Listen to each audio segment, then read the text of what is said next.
Bismillahirrahmanirrahim. Assalamualaikum warahmatullahi wabarakatuh. Alhamdulillahirabbil alamin. Waalaikumsalam.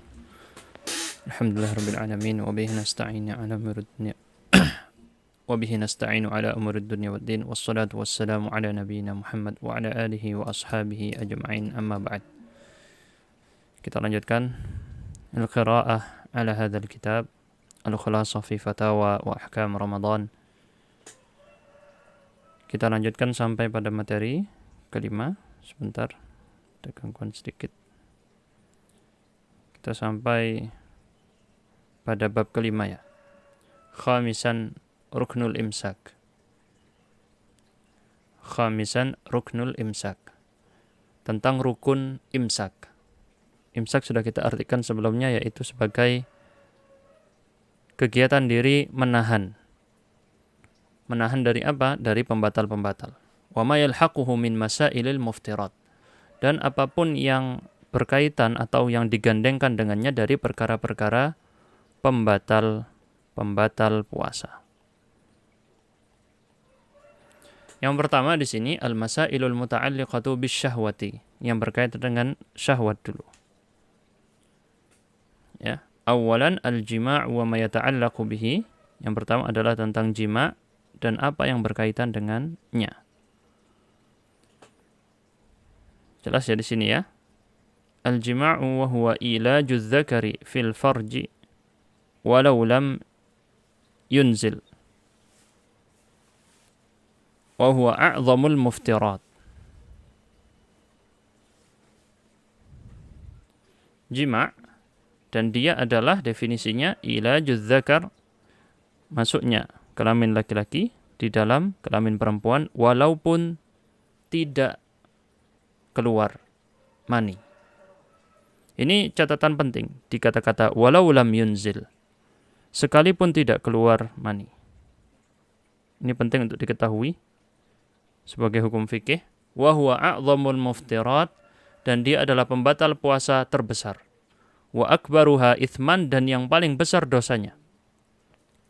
Paling besar dosanya.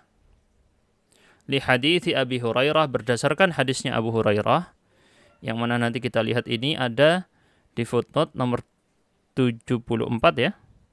Muttafaqun alaih, hadisnya di Sahih Bukhari dan Sahih Muslim. Qala radhiyallahu anhu, bainama nahnu julusun 'inda an-nabiy sallallahu alaihi wasallam. Ketika kami sedang duduk bersama Nabi, idh ja'ahu rajulun, ketika datang seorang laki-laki, enggak disebut namanya ya, pakai nakirah. Faqala ya Rasulullah halaktu.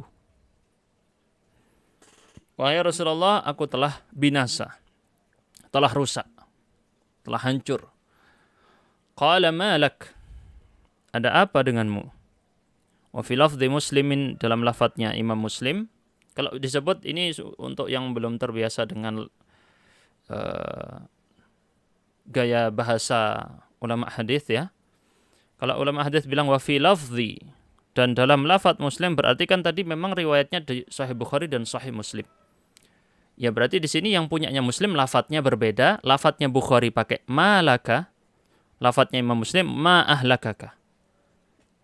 Paham ya? Ini istilah di dalam ilmu hadis seperti itu.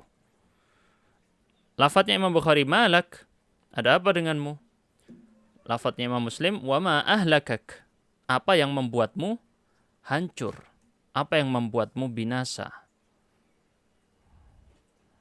Maka kemudian sang sahabat ini mengatakan, qala waqa'tu 'ala imra'ati, aku telah menjima istriku. Wa ana shaimun, lagi-lagi di sini ya, wawunya adalah dalam bahasa Arab namanya waw haliyah. Dia dengan kalimat setelahnya maka di i'rab hal. Hal itu kondisi. I'rabnya adalah hal. Sehingga waw di situ tidak diartikan dan, melainkan diartikan dalam kondisi saya sedang puasa. Fi Ramadan, di bulan Ramadan. Dan di sini perhatikan ada tanda kurung yang berbentuk kotak. Ini berbeda di dalam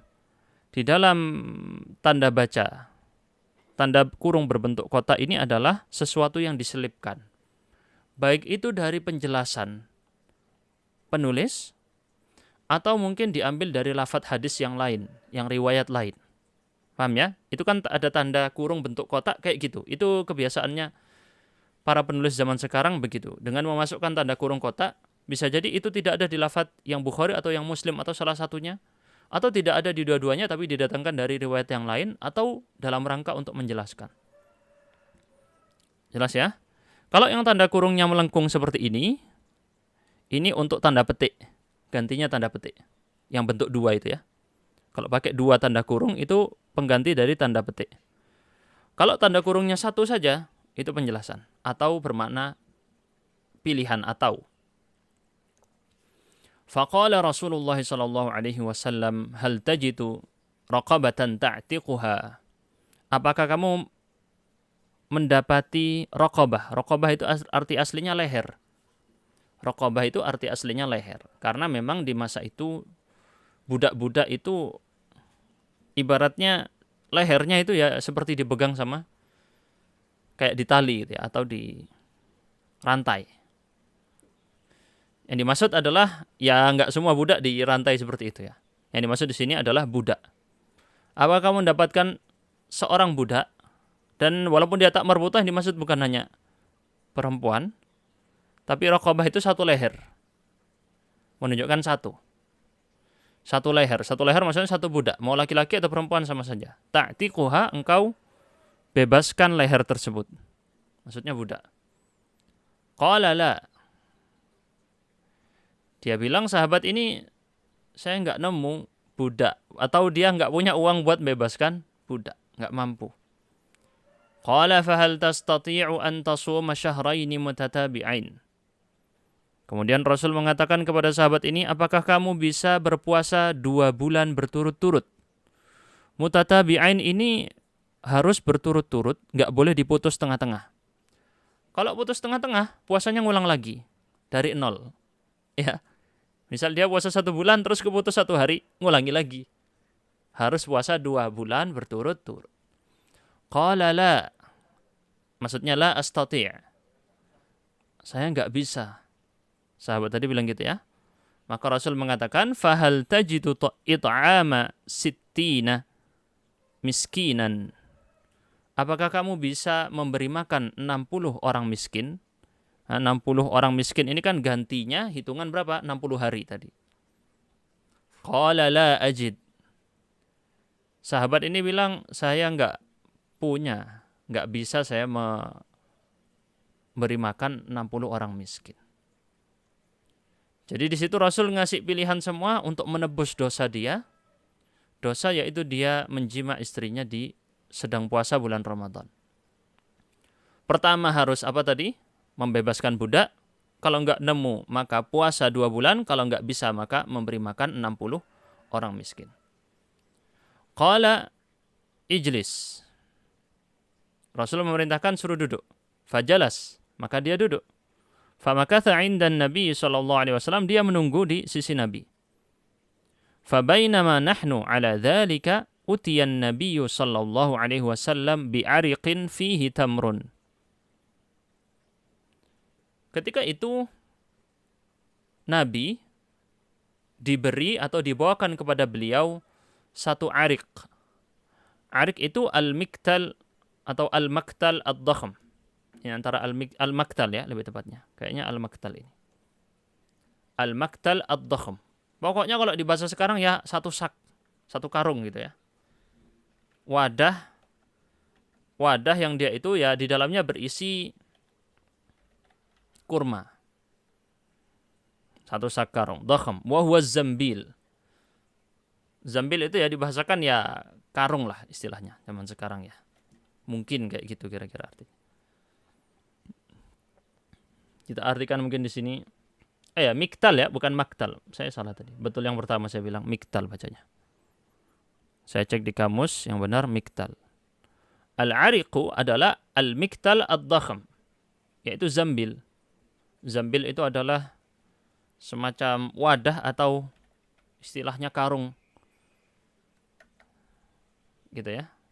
Al-quffah, al-kabir, al-jirab, al-wi'a. Ya, dimaksud ya kira-kira karung. Qala aina as-sa'il, di mana yang tadi bertanya? Sahabat Nabi yang tadinya bertanya. Faqala ana. Karena ketika itu bukan dia sendirian, tapi banyak sahabat juga di sekitar situ. Maka dia menunjukkan diri, qala khudh hadza fatasaddaq bihi. Kata Rasul kepada dia, ambil satu sak karung ini dan sedekahkan dia. Faqala ar-rajul, a'ala afqara minni, apakah harus aku sedekahkan kepada yang lebih membutuhkan dibandingku, yang lebih fakir daripada aku? Maksudnya dia bilang, apa ada yang lebih fakir daripada aku? Wa fi riwayatin minna, apakah ada yang lebih fakir daripada kita atau kami di sini?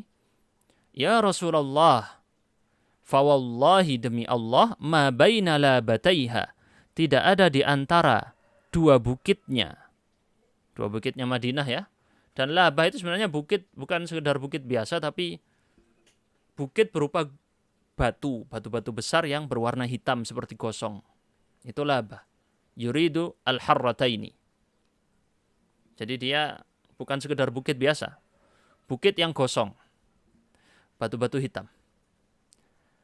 Tidak ada di antara dua bukit-bukit gosong ini, istilahnya Madinah ini, ahlu baitin atau ahla baitin afqara min ahli baiti. Bentar, ini bacanya ahla atau ahlu ya? Tidak ada ma bainala bataiha. Ahlu ya. Insyaallah ini adalah ahlu. Iya, itu ahlu ya. Ahlu baitin, tidak ada penduduk yang lebih afqara, lebih fakir, min ahli baiti, yang lebih fakir daripada keluargaku. Tidak ada keluarga yang lebih fakir, lebih miskin daripada keluargaku. Maknanya di situ kemungkinan hijaziyah yang bermakna laisa. Bukan. Dalam bahasa Arab, ma hijaziyah tadi. Ma baina labatiyah. Tidak ada. Atau kalau dia nafiyah, afqaru berarti ya. Ini harus saya cek ulang. Cuman kira-kira kalau enggak ma baina labataiha ahlu baitin afqaru. Afqara saya lebih yakinnya ini afqara. Karena ma hijaziyah mungkin ya. Iya, ma hijaziyah. Insyaallah ini ma hijaziyah yang berarti laisa. Maka di situ bacanya afqara. Oke, kalau yang bingung enggak tahu maksudnya ya sudah enggak apa-apa. Fadhahikan Nabi sallallahu alaihi wasallam hatta badat anyabuhu. Maka Nabi SAW tertawa sampai tampak gigi taringnya. Anyab itu gigi taring. Jamak dari nab. Anyabuhu. Hatta badat anyabuhu. Thumma qala, berarti tertawanya tampak lebar ya. Thumma qala at'imhu ahlak. Maka Nabi mengatakan kepada sahabat ini, berikan atau jadikan itu makanan untuk keluargamu. Berilah makan dengannya keluargamu. Jadi si sahabat ini datang ke Rasul, mengakui dosanya, sama Rasul. Rasul mendapatkan wahyu, yaitu ada kafarah buat orang yang menjima istrinya di bulan Ramadan. Maksudnya di waktu puasa bulan Ramadan. Pertama, memerdekakan budak. Kalau enggak nemu, maka puasa 2 bulan berturut-turut. Ya, urutannya. Tidak bisa langsung lompat, harus mencari dulu budak. Kalau tidak bisa membebaskan budak, maka 2 bulan berturut-turut puasa. Kalau merasa enggak mampu 2 bulan berturut-turut puasa, maka memberi makan 60 miskin, 60 orang miskin. Diurut ya, ini namanya kafarah, pilihan tapi urut. Enggak boleh langsung milih antara 3. Tapi diurut dulu dari yang pertama. Kalau enggak bisa baru yang kedua, enggak bisa baru yang ketiga. Lah orang ini enggak punya apa-apa ya, miskin. Sama Rasul disuruh duduk. Rasul tiba-tiba dapat satu karung kurma. Maka diberikan, Rasul begitu baiknya ya. diberikan kepada sahabat ini bagikan, kasih ke 60 orang miskin. Maka si sahabat tadi ini bilang, apa ada yang lebih miskin daripada saya di antara dua bukit ini? Di Madinah itu siapa yang lebih miskin daripada saya? Maka Nabi tertawa, ya sudah, kasih makan keluargamu. Jadi dia bukannya malah bukannya malah kafarah, malah dia dapat untung ya di sini. Ini di antara kemudahan syariat Islam yang ditunjukkan oleh Rasul sallallahu alaihi wasallam. Bahwasanya seorang hakim, seorang yang mengadili, terkadang juga di sini Rasul sebagai pemimpin dan hakim membantu orang tadi yang harus menebus dosa dengan bantuan harta. Kita lanjut ya. Masalah-masalah yang berkaitan dengan jima. Kita lihat ada beberapa poin di sini, perhatikan baik-baik.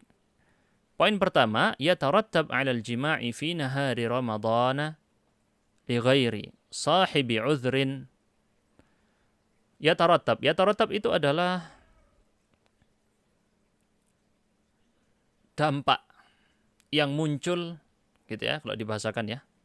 Saya kurang tahu arti sebenarnya di bahasa Indonesia.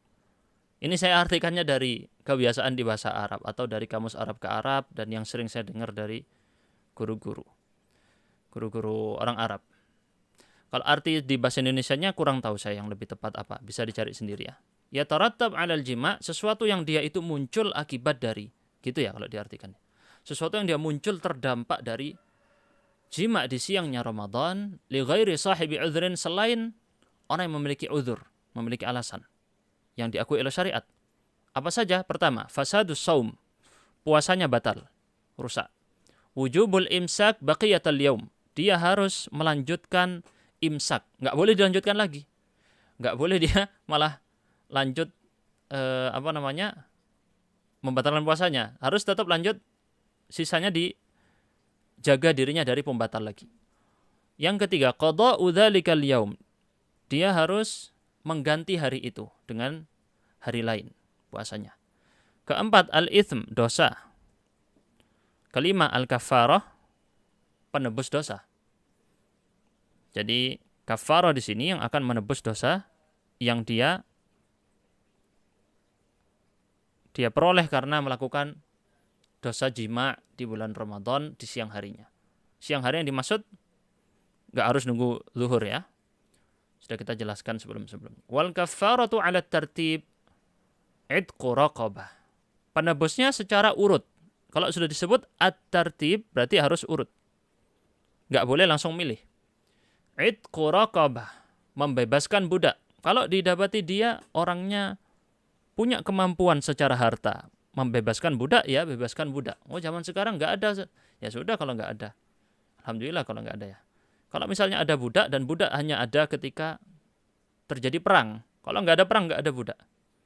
Budak ini dari peperangan. Hasil dari tawanan-tawanan perang tadi kan berubah jadi adanya perbudakan. Fa illam yajid shama syahraini mutatabi'aini bil hijri.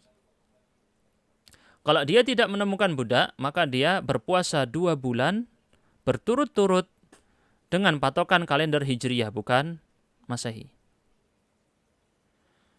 Fa illam yastati' at'ama sittina miskinan, kalau enggak mampu maka dia memberi makan 60 orang miskin. Dia dapat tidurnya kayaknya enggak bisa saya kalau berturut-turut, ya sudah. Begitu ya. Insyaallah jelas. Poin pertama adalah kafarah. Penebusan dosa seperti itu urutannya. Ini namanya kafarah ala tertib, diurut. Yang kedua, al-mar'atu idza kanat ghairu mukrahatin. Nah, terus yang istrinya gimana? Sang istri apabila dia tidak mukrahah, tidak dipaksa oleh suaminya. Tidak dipaksa. Alias dianya memang mau juga. Fa hukmuha karrajul, maka hukumnya seperti si laki-laki. Alar rajih menurut pendapat yang kuat. Berarti kalau bilang alar rajih ada pendapat lain. Di sini menurut rajih, menurut pengarang di sini ya. Dan biasanya pengarang di sini kalau Anda lihat menggunakan tarjihnya atau penguatan fatwa dari Syekh Ibnu Utsaimin atau Syekhul Islam Ibnu Taimiyah. Sudah. Rata-rata itu. Jadi ya bisa dibilang ya ini madhabnya yang antara beliau-beliau ini tadi. Fayafsudu saumuha.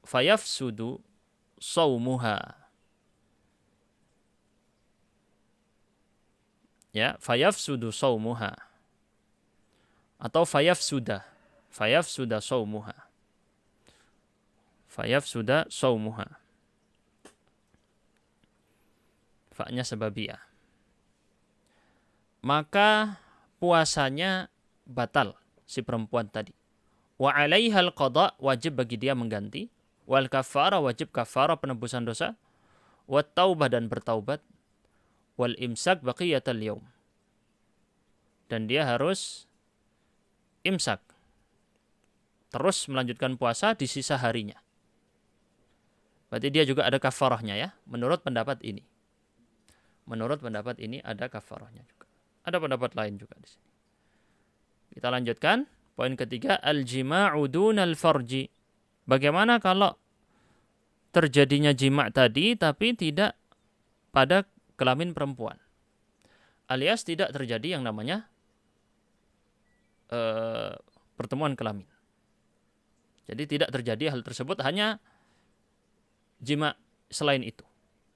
Idza iqtarana bihi inzal, tetapi jima' yang seperti ini alias bercumbu suami istri tetapi tidak sampai pada kelamin, maksudnya tidak kelaminnya tidak masuk pada kelamin, maka di sini sekalipun idza iqtarana bihi inzal, sekalipun itu idza iqtarana bihi inzalun, sekalipun itu menyebabkan keluarnya mani pada kedua-duanya atau salah satunya.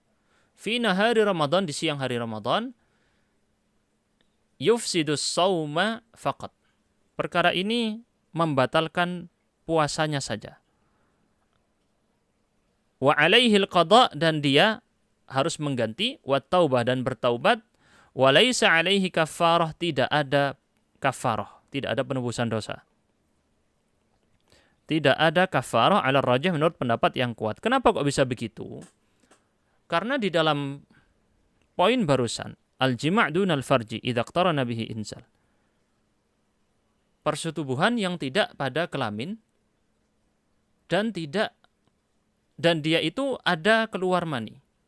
Maka di sini batalnya puasa bukan karena persetubuhan tadi, tetapi karena keluarnya mani. Maka ini tidak ada kafarah. Kafarah tadi khusus untuk yang kita singgungkan, bahwasanya dia adalah ya dengan pertemuan itu tadi, adzakar wal farj. Walaupun tidak keluar mani. Walaupun tidak keluar mani. Baik, sudah kita singgung tadi di atas. Jadi ini adalah hukumnya. Dikarenakan kafarah ini yang disebutkan dalam hadis tadi harus yang bentuknya seperti itu. Sedangkan jika tidak berbentuk seperti itu, maka tidak ada kafarah. Ini yang mendasari poin ketiga yang tadi kita singgungkan. Ini yang mendasari pendapat poin ketiga yang kita singgungkan. Kita lanjut ya. Poin berikutnya, idza jama'a fi yaumin min Ramadan marratin. Apabila dia melakukan jima' di suatu hari yang sama di bulan Ramadan berkali-kali, fa'alaihi kafaratun wahidah, maka cukup bagi dia satu kafarah saja. Cukup satu kafarah. Tidak usah sampai dihitung berapa kalinya. Fa'in karrara fi ayyamin, kalau dia ulangi berhari-hari, fa'ala kulli yaumin kafaratun mustaqillatun, maka untuk setiap hari yang dia itu melakukan jima' di situ, ada kafarahnya masing-masing. Mustaqillah itu terpisah-pisah. Kafarah sendiri-sendiri. Alias bisa kita bilang kafarah per hari di mana dia melakukan hal tersebut. Jelas ya? Jadi dihitungnya per harinya, bukan berapa kalinya. Dihitung per hari bukan berapa kali. Berikutnya. Idza tahayala 'alal jima' bi ayyi muftirin qablahu. Nah, ini penting, ini masuk dalam nanti kaidah besar di ilmu syariat kita.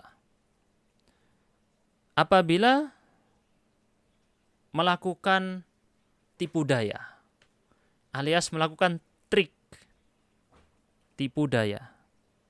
Dia menipu. Menipu apa? Menipu hukum syariat. Dia mau main-main. Apa yang dia lakukan? Dia membatalkan puasa dulu, terus dia jima. Paham ya? Dia niatnya mau jima. Tapi dia biar nggak kena kafaroh, nggak kena penebusan dosa, apa yang dia lakukan? Dia minum dulu, batalin puasa. Dia makan dulu. Dia batalin puasa, terus dia jima. Tujuannya bukan batalin puasanya tadi, tapi memang dia mau berjima ini. Fama'siyatuhu asyad. Maka ini maksiatnya jauh lebih besar. Karena dia memain-mainkan hukum syariat. Hukum syariat dia akal-akalin. Ini masuk dalam bab besar di dalam ilmu syariat kita. Namanya al-hilah. Bagaimana hukum-hukum syariat itu dipermainkan dengan tujuan-tujuan tertentu. Ini ada terjadi. Dan Ibnul Qayyim membahas ini dalam kitabnya I'lamul Muwaqqi'in dengan panjang sekali. Ini yang disebut dengan istilah al-hiyal atau al-hilah. Ya, maka ini maksiatnya lebih parah. Wal kafaratul mughalladzatu alaihi aukad.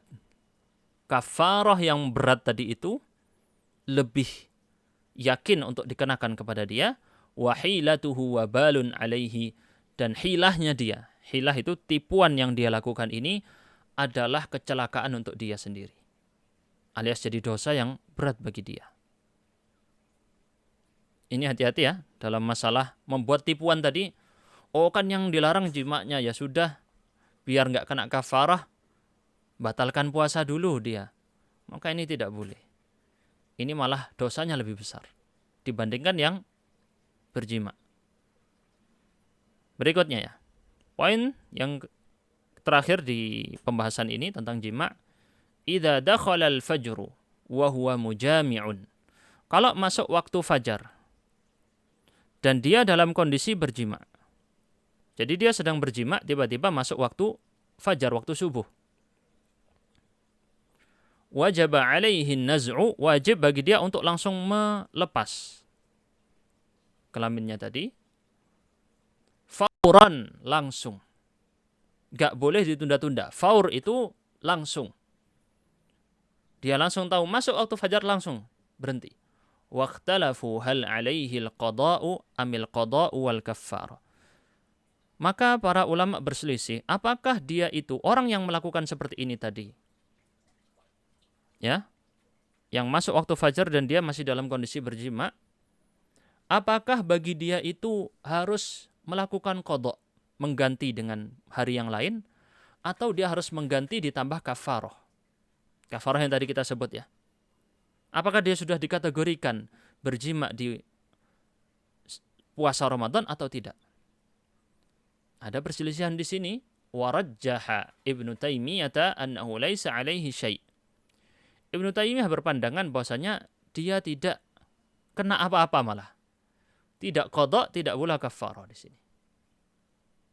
Ini yang saya pahami dari teks ini, cuman ini sepertinya perlu dilihat lagi penjelasan panjangnya. Sayangnya di sini hanya dinukil pendek. Karena di pertanyaannya itu, apakah bagi dia qada atau qada dan kafarah? Kan antara dua pilihan, tapi di sini pengarang menukil pendapat Ibnu Taimiyah laisa alaihi syai', malah enggak kena kewajiban qada dan tidak kena kewajiban kafarah. Ini kan butuh penjelasan seperti apa ya? Makanya di sini mungkin kurang bisa dibilang ya di kitab ini. Karena kita butuh penjelasan lebih lanjut ini. Soalnya pertanyaannya antara dua, Ibnu Taimiyah datangkan pendapat yang ketiga. Kan kita yang membaca jadinya bingung. Qala Ibnul Qayyim. Ibnul Qayyim, muridnya Ibnu Taimiyah mengatakan, wal mafsadatul lati fi harakatin naz'i mafsadatun maghmuratun fi maslahati iqla'ihi. Saya tahu arti secara bahasa, tapi maksudnya Ibnul Qayyim saya masih kurang tahu. Ini harus dilihat keseluruhan keseluruhan teksnya Ibnul Qayyim tentang masalah ini di kitab Miftah Darus Sa'adah. Mafsadat yang terjadi dalam gerakan melepas tadi, gerakan melepas dari jima' tadi ketika terpaksa langsung waktu turun atau datangnya waktu fajar, adalah mafsadatun maghmurah, mafsadah yang tertutup di balik maslahat iqla'ihi, di balik maslahat melepasnya. Mungkin diartikan secara bahasa, ya ketika terjadinya secara terpaksa harus melepas tiba-tiba, kan ada mafsadat. Entah karena syahwatnya belum tersalurkan, sehingga dikhawatirkan nanti malah berbuat batal di bulan atau melanjutkan puasanya dia misalnya. Ini adalah mafsadat. Ada mafsadat yang terjadi secara medis misalnya ya, atau secara kepribadian orang tadi ketika terpaksa harus berhenti jima di tengah-tengah waktu datangnya fajar. Maka ini mafsadat yang tertutup di balik apa? Di balik maslahat iqla'ihi. Maslahatnya lebih besar. Ini arti secara bahasa ya, dari yang saya fahami hanya dengan kalimat ini. Adapun seharusnya harus lihat lagi di dalam perkataan Ibnul Qayyim yang lengkap. Ini karena dipotong ucapannya, hanya diambil sebagian. Ada di kitab Miftah Darus Sa'adah. Baik, kita pikir cukup ini dulu di sini tentang masalah jima'. Insyaallah sudah, alhamdulillah kita lihat ada 6 permasalahan cabang dari dalil yang tadi kita sebutkan. Ada 6 permasalahan cabang berkaitan dengan masalah jima' di siang hari bulan Ramadan. Sebenarnya ini ada kaitannya lagi tentang masalah takbil. Takbil itu mencium bagaimana dan istimna. Mungkin kita singgungkan dikit ya, biar mungkin sekaligus aja. At-takbil, tapi nggak saya baca lengkap seperti yang tadi. At-takbil ini adalah mencium. Pasangan suami istri tadi melakukan mencium di bulan Ramadan. Gimana hukumnya? Ikhtalafu fil qiblati lis-shaim.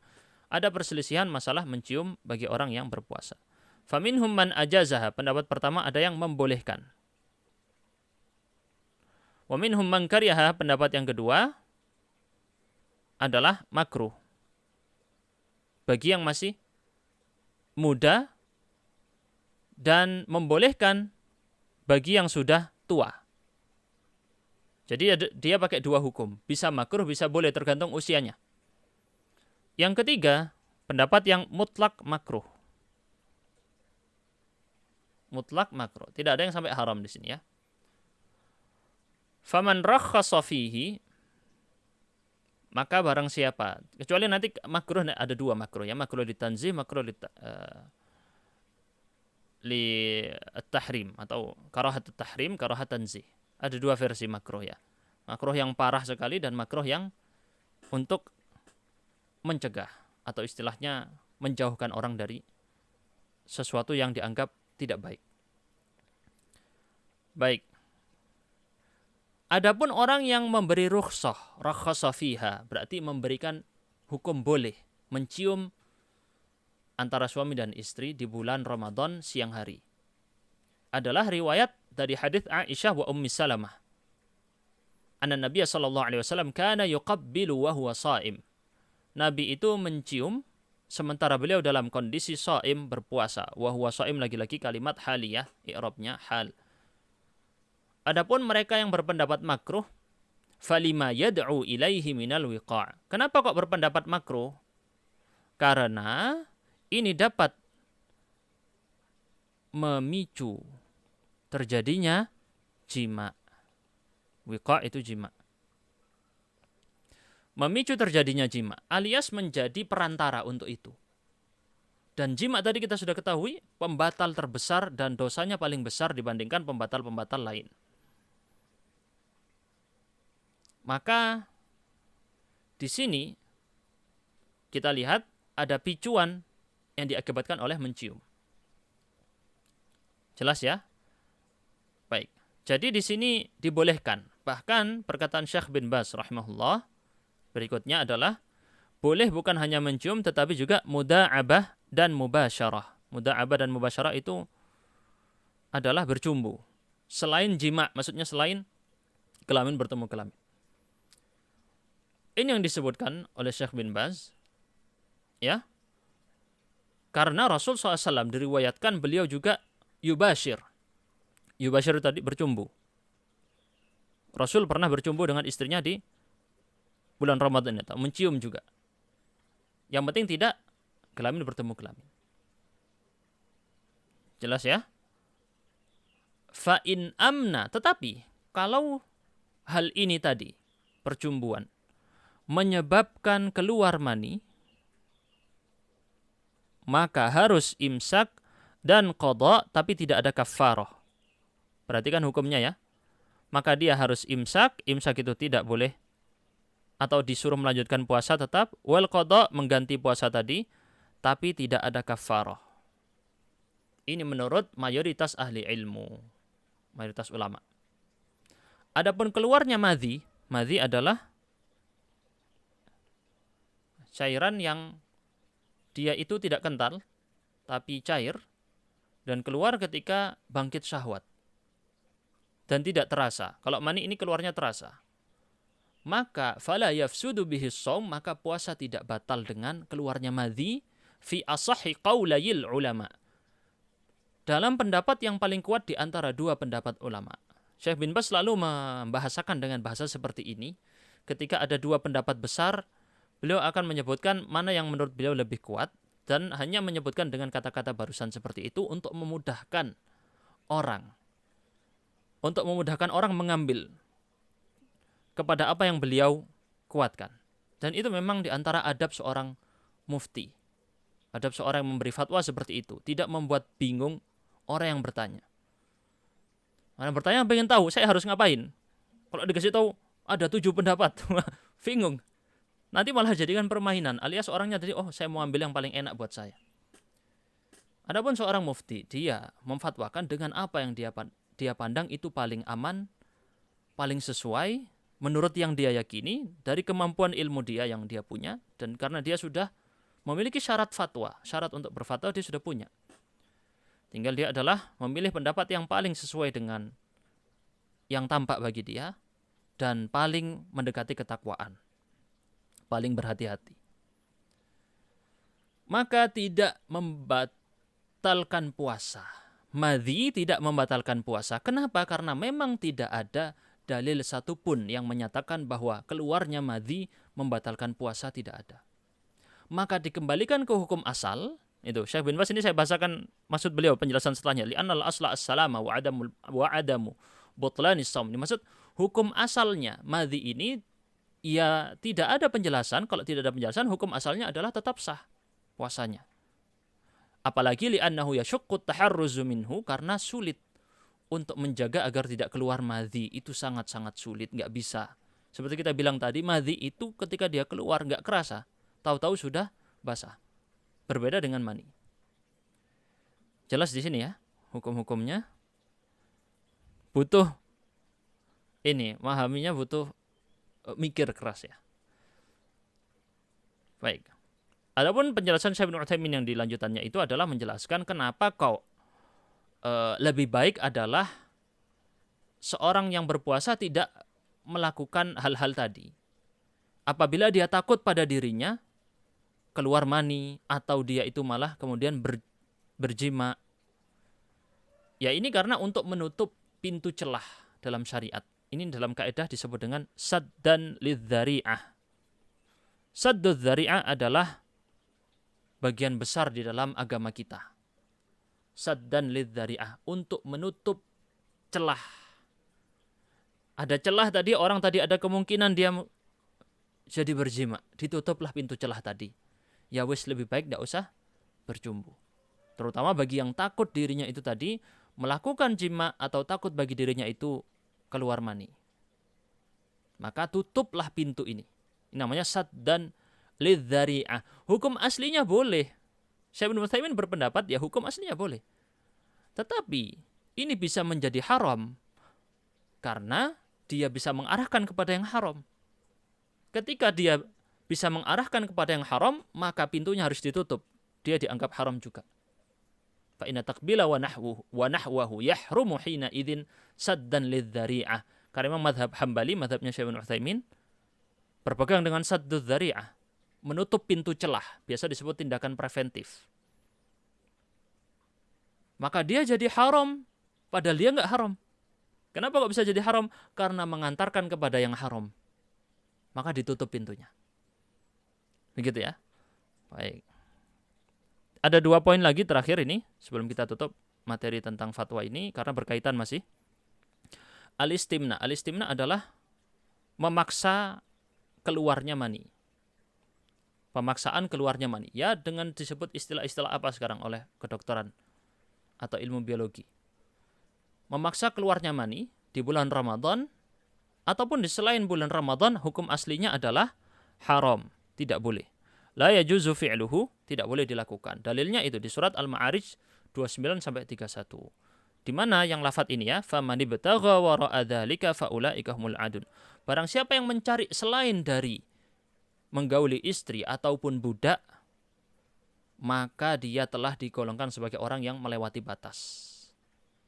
Di surat Al-Ma'arij 29 sampai 31 ini dalil hukum haramnya memaksakan pengeluaran mani. Maksudnya dengan selain istri dan dengan selain budak. Kalau dengan istri dan budak boleh. Kalau diri sendiri tidak boleh. Atau dengan orang yang tidak halal bagi dia tidak boleh. Wa 'ala man fa'alahu fi nahari Ramadan wa huwa sha'im ay yatuba ila Allah. Orang yang melakukan istimna ini tadi, mengeluarkan mani di bulan Ramadan di tengah puasa, maka wajib bagi dia mengganti puasa, tetapi tidak ada kafarah. Karena kafarah khusus untuk jima'. Kafarah sesuai dengan dalil yang tadi kita sebutkan hanya ada tentang jima' saja. Jadi tidak bisa dikiaskan kemana-mana. Ini bukti bahwasanya hukum kita itu harus menunggu dalil. Hukum syariat harus menunggu dalil. Yang tidak ada dalilnya di situ tidak bisa kita alihkan ke perkara tersebut, apalagi dia memang tidak bisa memenuhi syarat-syarat qiyas di sini. Tidak memenuhi syarat qiyas antara istimna dengan jima' tidak bisa dikiaskan. Rabi'an al-ihtilam. Yang terakhir adalah mimpi. Mimpi basah ya. Mimpi dan mimpi ini tadi membuat dia itu keluar mani. Maka ini tidak membatalkan puasa. Puasanya tidak batal. Kenapa? Karena ini terjadi laisa bi ikhtiyari shaim, bukan keinginan orang yang puasa. Ya terjadi begitu saja lagi mimpi, orang tidak sadar. Dan tidak sadar itu rufi'al qalam. Rufi'al qalam, kata Rasulullah SAW, diangkat pena dari orang yang sedang tidur sampai dia bangun. Jadi nggak bisa dihukumi sesuatu. Maka dia tidak batal puasanya. Wallahu a'lam bishawab. Mungkin itu yang bisa kita sampaikan. InsyaAllah di pertemuan akan datang kita akan bahas. Jadi yang berkaitan dengan jima' adalah ada 4 perkara tadi ya. Pertama masalah jima', kedua masalah takbil, mencium dan berjumbu. Sudah kita jelaskan semua. Terus masalah istimna, memaksa pengeluaran mani dengan cara yang tidak benar, dan ihtilam, mimpi. InsyaAllah besok kita lanjutkan dengan perkara yang berkaitan makan dan minum. Ada banyak sekali, terutama nanti berkaitan dengan apa? Ya vaksin, ya. Terus apa lagi? Berobat, suntik, kayak gitu-gitu ya. Nanti insyaallah dibahas. Semoga bisa jelas bahkan dari dasar perkaranya alias apa yang menjadi dalil utama dari masing-masing pendapat. InsyaAllah kita bahas di situ. Subhanakallahumma bihamdika asyhadu an la ilaha illa anta astaghfiruka wa atubu ilaik. Wassalamualaikum warahmatullahi wabarakatuh.